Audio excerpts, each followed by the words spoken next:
Welcome back to my channel Mou blogs. তোমরা কেমন আছো সবাই? আশা করি ভালো আছো, আমিও ভালো আছি। তো চলো ভিডিওটা স্টার্ট করা যাক। তো সকাল সকাল ব্রাশ করতে বেরিয়ে পড়েছি, শুধু ঘরটা ঝাড় দিয়েছি, আর কিছুই করিনি। ঘরটা ঝাড় দিয়েছি আর ঘরের সামনে একটু জল দিয়ে হালকা মুছে নিয়েছি। তারপরে হচ্ছে আমি ব্রাশ করছি এখানে দাঁড়িয়ে দাঁড়িয়ে। তো তারপরে দেখো আমাদের ফুল গাছে কত ফুল ফুটে রয়েছে, কিন্তু পুজো দেওয়ার অভাবে এখন গাছের ফুলগুলো গাছেই রয়ে যাচ্ছে। কারণ তোমরা তো জানো আমরা কদিন ধরে পুজোই দিচ্ছি না, কারণটাও তোমরা জানো।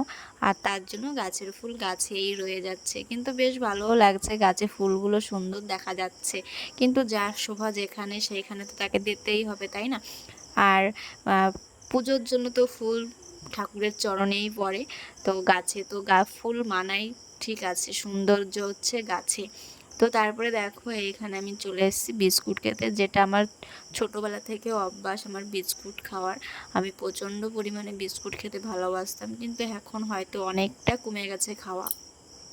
আগের মতন এখন আর বিস্কুট খাই না, খাওয়াটা আমার বন্ধ হয়ে গেছে। আগে ছোটোবেলায় কী করতাম, 1 টাকা নিয়ে দোকানে যেতাম আর 4টে মেরি বিস্কুট কিনে খেতাম।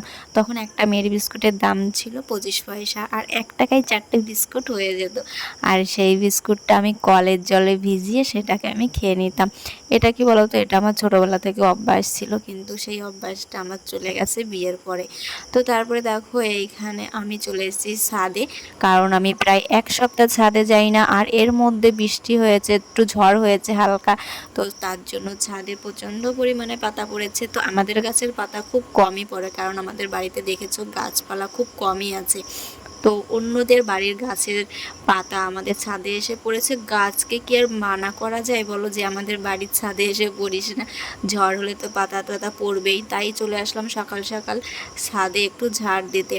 তো আকাশটাও একটু হালকা মেঘলা মেঘলা ছিল, তার জন্য ভাবলাম ছাদটা একটু ঝাড় দিয়ে দিই, যেহেতু আজকে একটু রৌদ্র ওঠেনি। তারপরে চলে এসেছি সিঁড়িতে ঝাড় দিতে, কারণ 2 দিন ধরে সিঁড়িতে আমি উঠিনি। আর বাবার চোখে সেটা পড়েছে যে সিঁড়িতে ধুলো পড়ে গেছে। যেদিন আমি যে কাজটা বাকি রেখে যাব সেই কাজটা ঠিক বাবার চোখেই পড়ে, আর তখনই বাবা বকাবকি শুরু করে দেয়। বকাবকি বলতে কি বলতো, উনি ঘরটা অগোছালো থাকুক সেটা উনি পছন্দ করে না, ঘরটা নোংরা হয়ে থাকুক সেটা উনি পছন্দ করে না। তার জন্য আমার এত কিছু গুছিয়ে রাখা প্রত্যেকটা দিন, তোমরা তো জানো যারা আমার ভিডিও দেখো যে কতটা গুছিয়ে রাখার চেষ্টা করি, তবুও পারি না। আর যেটা নোংরা হয়ে থাকবে সেটা আগে বাবার চোখেই পড়বে, আর তখনই বাবা বকানো শুরু করবে সবাইকে যে এটা এখানে কেন, ওটা ওখানে কেন। হ্যাঁ, তবে সেটা ভালোর জন্যই বলে, খারাপের জন্য না। তারপরে তার জন্য আমি আবার সিঁড়িটা ঝাড় দিতে চলে এসেছি। উনি যেহেতু অগোছালো জিনিস পছন্দ করে না, ভাবলাম যে করে দিই, কাজটা করলে তো হয়েই যাবে, শুধু শুধু মন খারাপ করে লাভ কি। তারপরে দেখো এইখানে আমার গেট গাছ ছিল কতগুলো, সেইগুলো কিন্তু পুরো ঝাঁকটালো হয়ে গেছিলো আর নোংরাও হচ্ছিলো প্রচণ্ড, তাই মা এইগুলোকে কেটে ফেলেছে। আর আমাদের পাঁচিলের ওই সামনে, রাস্তার সামনে সেগুলো লাগিয়ে দিয়েছে। চলো তোমাদের নেক্সট ভিডিওতে দেখিয়ে দেবো। তারপরে দুপুরবেলা চলে এসেছি রান্না করতে, ভাত বসিয়েছি আর এখানে দুধ জাল দিয়ে রেখেছি, আর এখানে কটা শুকনো লঙ্কা ভেজে নিচ্ছি।